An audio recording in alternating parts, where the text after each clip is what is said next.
I hope you guys have a great conference. I want to introduce our keynote speaker, who is Harper Reed. We're glad to have Harper here today. Thank you. Hello, everyone. Good morning, indeed. I forgot it was morning. Okay, so my slides should be here in a second. Are you ready? Hello. So, let me make sure this clicks. There we go. Okay. So, anyway, my name is Harper, and I'm here to tell you some exciting things today. But first, I wanted you all to follow me on Twitter. They asked, would you come and speak? And I was like, yes, this is my social media strategy. It doesn't work very well, but I would love to continue the conversation. Really, if there's any questions or anything else that comes up, please hit me up on Twitter. Today I'm going to talk about a couple things. Specifically, I'm going to be talking a little bit about data and kind of some of the ways we use data, and the future of product design, which is one of my favorite topics. But before I do that, I'm going to talk about my favorite topic in the entire world, which is myself. So how many people know who these folks are? Everyone? Okay, so for those of you who don't, it's Steve Jobs, Steve Wozniak, and some other guy. They were kind of the inventors of the personal computer. In fact, the Apple IIc was the first computer that I had as a young person. Has anyone here read this book? Okay, one or two people. So this book I read when I was about 13, and it blew my mind. It was this idea, all these really great ideas, sharing, openness, collaboration, this idea of engaging in the hands-on imperative, which I don't really know what that means because I copied this from Wikipedia. But it was like this really big idea of how do we work together? And it shows the history of all this stuff, and it really shows the foundations of the industry that I work in, that many of us also work on, which is technology. It also, because I read this when I was 13, I ran to my mother and I said, "Mom, I'm a hacker." And she was just like, "Oh boy." I was a classically trained programmer, computer science and all that nonsense. Around 2005 or something, I ran into this company, Threadless. Does anyone here know Threadless? Okay, a handful of people. So Threadless is interesting. I worked there for a while, but the interesting thing about it is they accidentally invented crowdsourcing. And the interesting thing about accidentally inventing crowdsourcing is we had no idea what it was when we invented it. I say that because we went to MIT for a conference much like this, and they introduced us onto the stage. We walked on the stage, and they said, "This is Threadless. They invented crowdsourcing." And we were just like, "Crowd what?" We had literally no idea, because for us, all we wanted to do is make this into that. Just make really nice, really easy shirts. And we had some very small, simple steps, which were 4 steps, really. The first one was design. And since this is crowdsourcing, we used the crowd, much like y'all, and we had you design a really great shirt. Then you would submit that to Threadless, and then that submission would then be voted on by all of y'all. And then the best part, cash money would fall from the ceiling into our pockets. This worked out really well. It was easy. So we did none of the hard work because it was crowdsourcing. Because this crowd, this people like you, all we did is the really important part of facilitating the transaction or taking the money. Everyone else did the hard stuff. Product design, making sure we were on the edges of trends, all that fun stuff. And around 2009, I realized I had accomplished all of my goals. So I did the thing that I want all of you to do with me today, which is I quit my job. Who's in? Okay, we have a few people. Meet afterwards, we'll start a company. And after this, I went on a vision quest. Do y'all know what a vision quest is? Anyone? So a vision quest is this interesting idea where you go into the desert, and I think you do a lot of drugs, and you find a spirit animal. I did not do that. I joined a venture firm, which is similar, maybe. My goal was not to find a spirit animal, was more to figure out how do you build companies that last forever. I didn't actually find that answer. Instead, what I found, or they found me, actually this guy right here, Michael Slaby, who's the CTO of the Obama campaign in 2008. Michael Slaby, this is, my favorite part about Michael Slaby is this is what he looks like at like Sunday at 3 a.m. Like he's always very, buttoned up, wears a blazer. He's a really, really great guy, one of the smartest people I know. Click. He was the CTO in 2008. And so this transition here between him and I is actually really funny. And if I could go backwards, I could really show you. And this is my official campaign photo because I was the CTO in 2012. My joke after this was that when I saw this photo, I was like, well, the next one will probably be a homeless person if we keep on this transition. The interesting thing about this was I was brought in here for a very specific thing. And the first question everyone asks is like, why you? Why were you brought in here? And of course, the first person to ask that question was my mother when I told her I got the job. She was like, but why you? And I was just like, come on, Mom, because I'm really good at this stuff. That was not a good enough answer. To really get down to it, you actually have to go from 2008 to 2012. In 2008, we were a startup. How many people here work for a startup? Okay, so the cool thing about startups is that they all die eventually. That's not the cool thing. That's actually the part that really sucks. And in 2008, that was our kind of thing. We didn't know if we were going to last 3 weeks, a week. We didn't know if we were going to make payroll. We didn't know if we were going to make it to the next poll. We had no idea. Whereas in 2012, we were this enterprise, this giant enterprise. We knew we were going to raise billions of dollars. And so we needed someone who was kind of more enterprisey to run this, someone who'd ran engineering before. And specifically because we were hiring the first real engineers within politics in the United States, we needed engineers to do that engineering.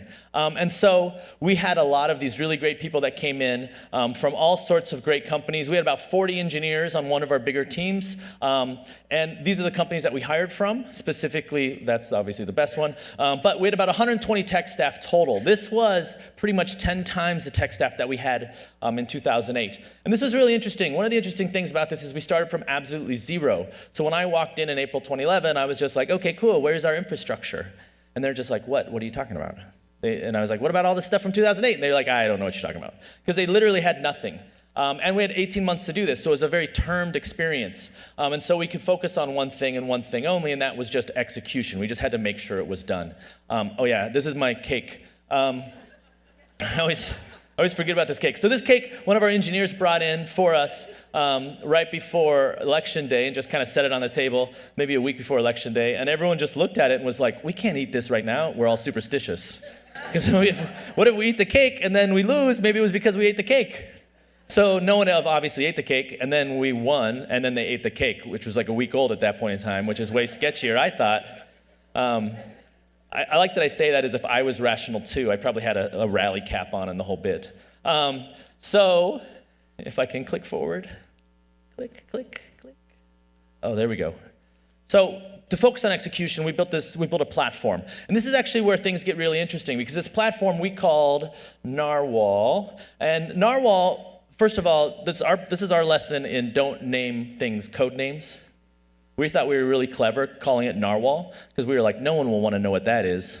Turns out everyone wanted to know what that was, the press, etc. Oh yeah, this is my boss photoshopped as a narwhal.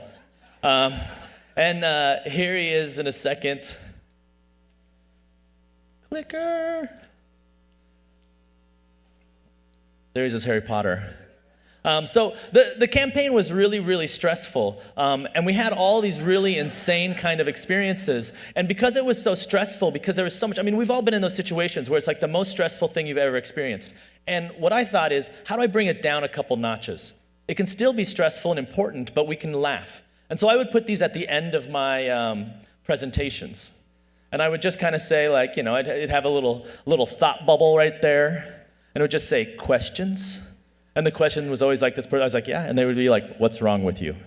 That was always the question. So anyway, Narwhal was this idea, this concept, right? That we would have this API that powered everything as our foundation. And that foundation would give us the freedom to actually build the things that were really important.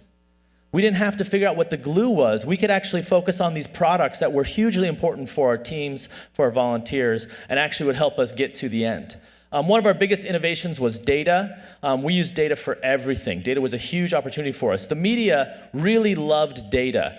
Here's a Google query that I did right after the campaign. It's pretty boring, actually. Let's make it more exciting. Let's go in and throw micro-targeting. Everyone here know micro-targeting? This is like, obviously, I love that this is a great crowd for micro-targeting. This is like email and micro-targeting is our thing, right? I love it. Anyway, micro-targeting, right, let's zoom in here though. Enhance.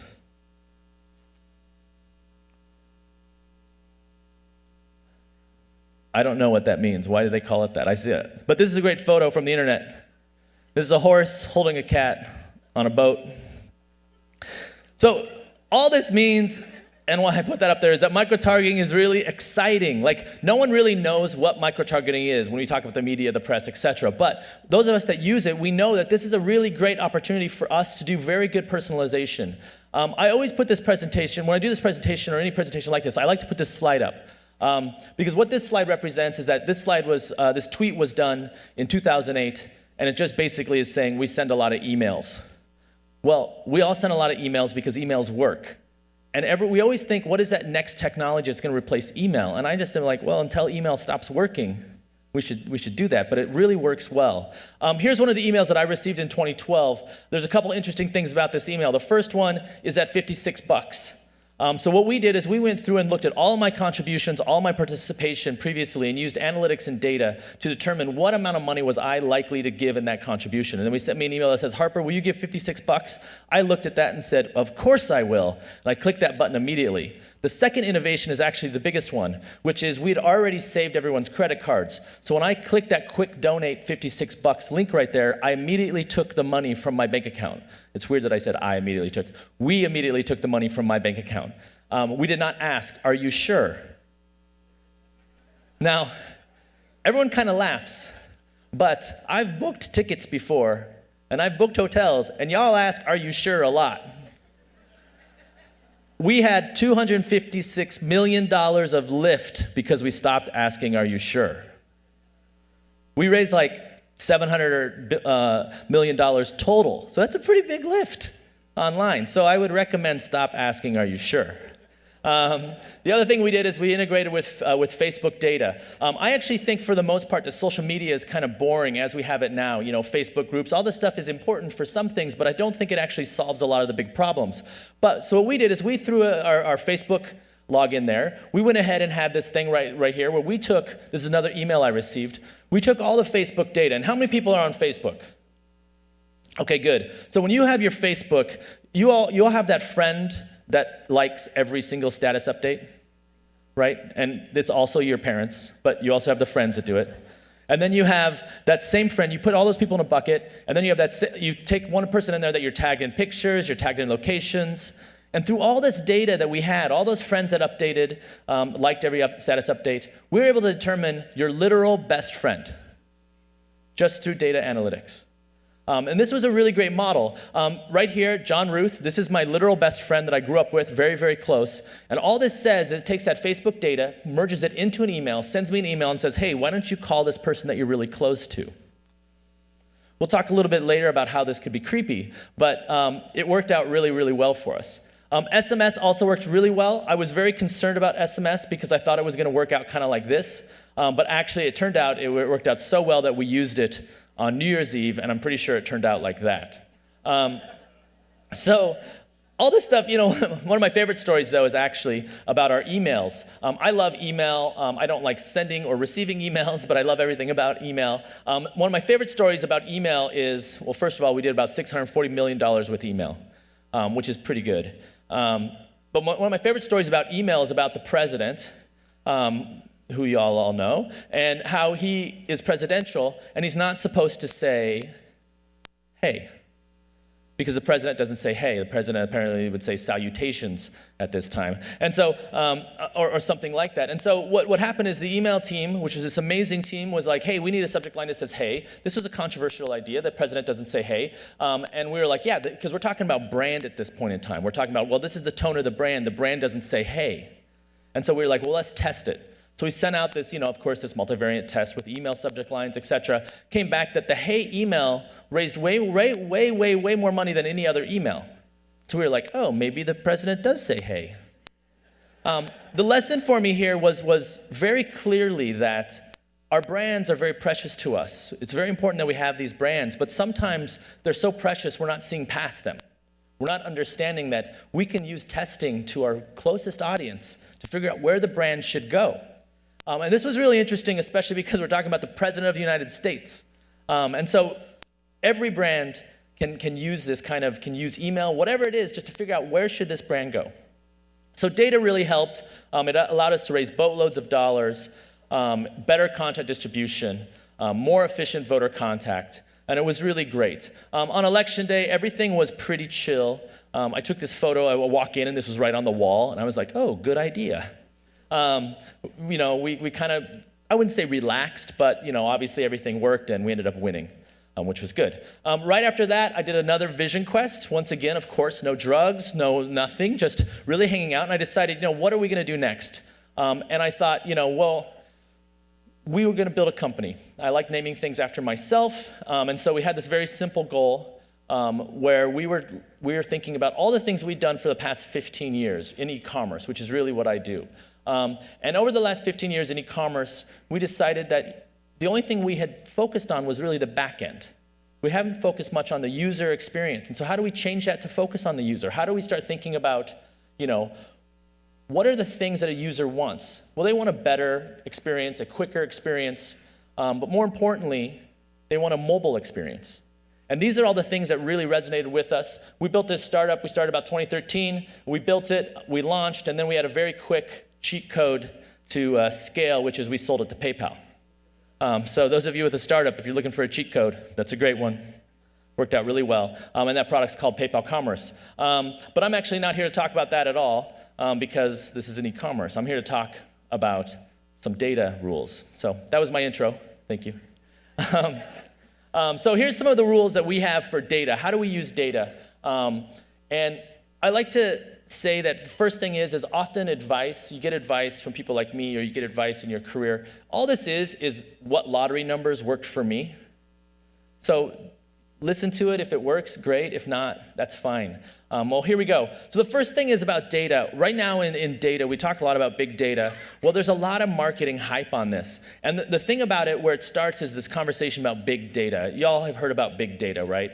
Everyone talks about big data. Well, the thing about big data is honestly, it's bullshit. The reason is the big. The big is actually the problem, because we're really just talking about data. And honestly, for the most part, there's very few industries that actually have the big requirement. But the people who are telling us about that big are the storage companies, because they want us to be scared that our data won't be stored properly or won't be fast enough or accessible. Well, this is for the most part solved, and it is way cheaper. In 2007, I remember being here in Austin and meeting up at this big data meeting, and we were talking literally about storage. We weren't actually talking about the important thing, which is questions and answers, like the analysis. And so when you get that flyer or that email and it's like big data solutions, look for the part about the answers. If it's not talking about analysis or it's not talking about big answers, then really it's just marketing about storage. And you can archive it, throw it away. And one of the things that I always like is this story of, well, y'all know what this is, right? Everyone knows what this is? Who here uses Excel? Actually, who doesn't use Excel? So my partner is a tax accountant, and I'm telling her, I'm always like, hey, do you use if-thens? Does anyone here use if-thens in Excel? Okay, so that means you're programmers. This is the thing. Excel is one of the most widely distributed programming platforms made. The reason it's there, and the reason is because, for the most part, Excel always works. It always works. On the campaign, we had this unlimited budget to do analytics. So we had every single tool you could imagine, and almost every one of our analysts used Excel. We used Tableau, but everything went to Excel at some point in time, because that was an easy-to-use platform that anyone could consume. Because usability is a big deal, and it works. The other thing that I often talk to e-commerce companies, I'm pretty sure it's similar in this industry as well, but we have to be really clear about conversion. This is something that, even though we talk about it a lot, I find if you get in a room and you say, okay, what is conversion? There's a chance that every person is going to have a different answer. What conversion means for your product. Is it click-through? Is it signing up? Is it actually converting on a purchase? Is it the second time? Like, all these things are conversion, but we don't have a clear view of what that is. And so if you don't have an idea of what conversion means for your industry, for your company, for whatever, it's very hard to have a very solid use of data to back that up. And I think this is funny, actually, because so many companies just don't know. And then they use this thing where they start to do crazy things with that data. And I say that change must be defensible, and we can use data to defend that change. So when we say, this is something I want to do, let's use data to back that up. And as we all love data, click, it was doing so well. So you have to trust the data, right? That's really important. But also, because it's data, you have to be skeptical of it. And I like to think of this as, do y'all know this movie? Groundhog Day, right? This is how you trust and be skeptical of data at the same time. So this movie is the best movie in the world about multivariate testing. So this dude just sits in this world, for those of you who haven't seen it, and he just tests his way out of it. And there's a website some guy wrote up about how long was he in this world. And I think he was in this world for about 700 years. So like all of us, he wasn't very good at testing. But the thing is it really is just about iterating. Repeat everything over and over and over again. One of my favorite lessons, both from the startup and from the Obama campaign, is when you say, okay, we got this test, we got the results, and you're like, great, now I know.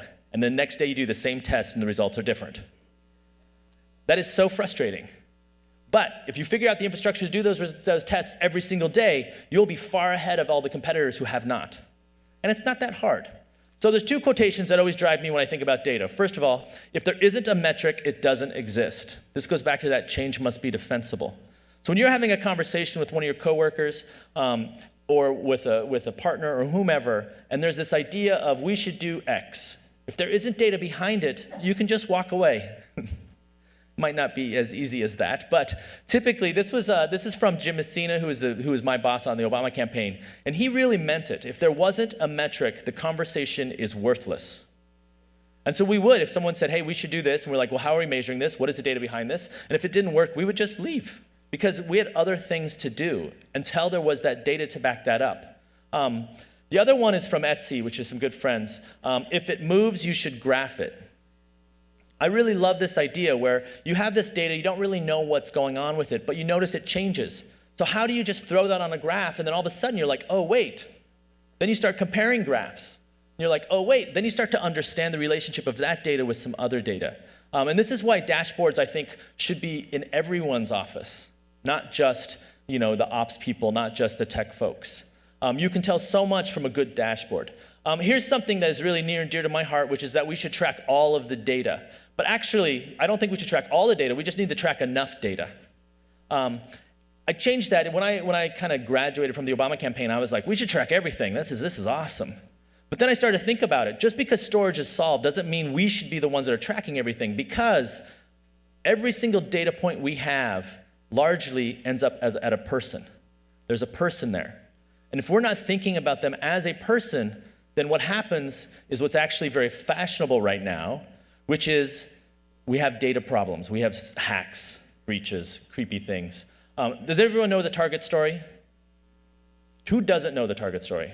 Okay, there's 2 or 3 people, so I'll quickly say it. So the Target story is basically this. A young woman received a direct mailer, and it was just like, you're pregnant, yay, here's things to buy, from Target. And the young woman's father was like, WTF, why are you sending my daughter this? And so he goes to the Target store and is like, this is terrible. You should not send this to my young daughter. It's inappropriate, and that's that. Then like 3 or 4 weeks later, the manager calls up the guy and is like, hey, I just want to make sure you got no more mailers. And the guy's like, funny thing, my daughter was pregnant. But she didn't know at that time. So what Target had done is to create this really amazing analytics model based on like non-scented lotions and whatnot, and was able to tell when someone was pregnant. So the lesson here is really pretty straightforward, right? We have amazing models. We have all of these amazing models that tell us amazing things about our consumers, our customers, our partners, etc. But there's a way out of this. It's not that you abandon these crazy, creepy models. It's that you don't actually mix the creative and the data, or you don't forget to mix it. Because basically what Target was doing is their direct mailer basically said, look at this cool model I have. That could be the title. And it could have just been sent to us, and we would have been like, wow, that is a cool model. And that would have been just as effective. So what you do is, what Target should do now, which they probably do, is instead of broadcasting and bragging that they have this crazy model, they should just be like, here's your summer grill and direct mailer, and on it, just in the corner, it's like, do you want some, some of this, or whatever. And this worked really well because it's really interesting. And the second thing here is this fashionable thing that we're all doing these days, which is getting hacked. We should stop that. And this graph here is since 2013. The thing is, I stopped updating this. I'd always try and get a really updated one. I stopped doing it because everyone was just getting hacked so fast. Like OPM isn't up here, Equifax isn't up here, because it would just take up the whole screen. Well, the thing here is that for the most part, it's really important, obviously, but it's actually your responsibility on these people. Once again, thinking about the people. When we're collecting data where every point is a person, we have to make sure that we're protecting that as if that is ourselves. And we don't do that. And this is something we have to change. But finally, obviously, once again, going back to the big answers and big questions, the real key here is just focus on the question and get that answer. And this is obviously the biggest data you've seen for all the Star Trek fans. And it's awkwardly on the screen for a long time because the clicker is clicking. But data's our friend. We can do this. So the next thing I want to talk about is the rules for product design. And this is actually a topic that's near and dear to my heart because I love building products. And I'm just going to jump right in. The first thing that we got to make sure is all of our products have to be fast. And when I say fast, I don't actually mean fast from that Gartner report sort of way, where we're talking about seconds or nanoseconds or whatever. I'm actually talking about intent. How do you allow the user to get what they want faster? Now, that doesn't mean that your web servers are faster. This means that the user feels like they're getting exactly what they want. They're following, they're able to get an example would be the quick donate button I showed earlier. All I want to do is give money. Why, as the Obama campaign, would I then ask, are you sure? Because I said, by clicking that link, I said, I want to give money. So just take the money. This is such a funny, this is like 6 years later and everyone's like, that's crazy. It's not crazy. This is such a good idea. Another one is simplicity. Simplicity is really interesting as well because we talk a lot about simplicity, but it's impossible. Making a simple interface is very difficult because we all have very complex worlds, right? Everything is, we have requirements, we have all these various things, and here's my rule for simplicity. Very simple. Don't be clever. Anyone here clever? Anyone? I don't believe that. There's always one person that's like, I'm clever. The thing is, that person will die before the rest of us. And here's another test for cleverness. Okay, so you're talking to your tax accountant, and they say, I have a clever idea. What do?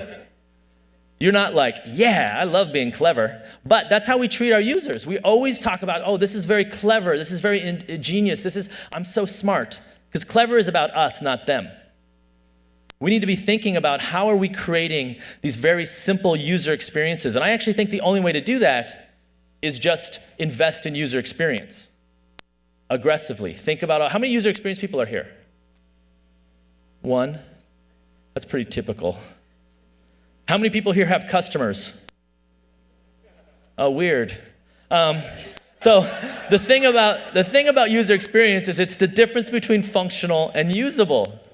That's the thing. Weird, right? Now, just to make you feel better, I've talked about user experience in different formats many times, and this is the problem with every single group I talk to, whether it's 4 people at a company or a startup, or whether it's 1,000 people or whatever. It really is, we just don't invest in user experience enough, just across every industry, and we don't talk to users. It's this weird thing where the only person that talks to users in this whole room is that guy over there. So we could ask him what the users want. So the next thing, speaking of users, is how do we make a personalized experience? I always think about this as a signal-to-noise ratio problem. How do we focus on that signal-to-noise ratio to find out what the user wants, what they care about? But there's this other aspect of this, which is you can train the user. They're just like us. We can use all sorts of fun stuff to kind of guide them through a process. If we have a very complex funnel, how do we simplify that and then explain to them, hey, it's a very complex funnel, bear with us. Like train them, let them know what's at the end, give them that carrot. We often don't do that. We just jump them into this interface and just like figure it out. The next thing which helps a lot is delightful. I don't know what delightful means, but I like to think about this as how do we enhance serendipity of our interfaces? And I can see by the looks in some of your faces where you're just like, what are you talking about? That doesn't really make any sense. So let's put like those dentist posters up on the wall. Luck is when preparation meets opportunity. If you ever see this at a dentist's office, you should leave. You don't want to luck That's not about dentists, but it seems like that type of thing. But serendipity is the same, right? So it's all about preparing your users for that eventual conversion opportunity. And so you have to create that opportunity for the user, going back to training them, putting them down that funnel and getting them to the end. But my favorite thing when it comes to product design, when you're thinking about building these amazing products, is repetition. We have to be able to do it over and over again. And for this, I'm going to actually go to one of my favorite people in the world, Kanye West. Who here likes Kanye West? Okay, good. A few people. More people should like Kanye West. Everyone thinks Kanye West's insane, which he may or may not be. I don't know. He says some things, though, that are amazing. One of the things he said a little while ago was this: innovation gets almost too much credit. And I, being a fan of Kanye West, was reading this interview, and I read this: innovation gets almost too much credit. And I was just like, what could he mean? I'm known for being innovative. I like innovation. Like, I think this is something that I should pay attention to. So I was like, okay, Kanye, what do you mean? And he's like, well, there's no money in innovation. And I was just like, no, Kanye. There has to be money. Like, that's why we're here. We're here because there's money in innovation, right? And then he goes on, and I don't know, I think he's talking about fashion. He might be talking about music. He said, the money is in repetition. And that really struck home to me. I really felt that. And the reason is because I, in around 2013, went to a European telecom. They walked me through this amazing experience they had. And it was this really cool thing where it was their innovation lab. It was huge, maybe 5,000 square feet of all these innovative things. And they were all dated like a museum piece. It'd be like, this is our competitor to Sonos that we made 10 years before Sonos. This is our competitor to Foursquare that we made 10 years before Foursquare. And it went on and on and on and on. Automotive stuff, all sorts of really amazing stuff, never launched. No one ever saw it. The products never left the innovation lab. That's not innovation. That's actually just a waste of everyone's time. And so innovation doesn't actually matter. We're going to talk a lot about innovation today. It doesn't matter. The only thing that matters is repetition. So when you're talking about those things that are innovative, always think of how is this going to affect the customer and how are they going to use it over and over and over again. One of the things I always like to look at is the history of how technology has worked. And you always see these amazing startups, these companies, these projects, these partnerships that are some of the most innovative things we've ever seen. But they didn't get off the ground. And then someone comes up with something that's simpler or easier or less good, and it worked perfectly. And it's all about this idea of repetition. How do you weaponize that thing? And I don't have a good answer for your company, but I know that that is probably the most important thing for me when I think about product design. How do we repeat? Well, thanks everyone. That's my quick talk, and I'm looking forward to some Q&A.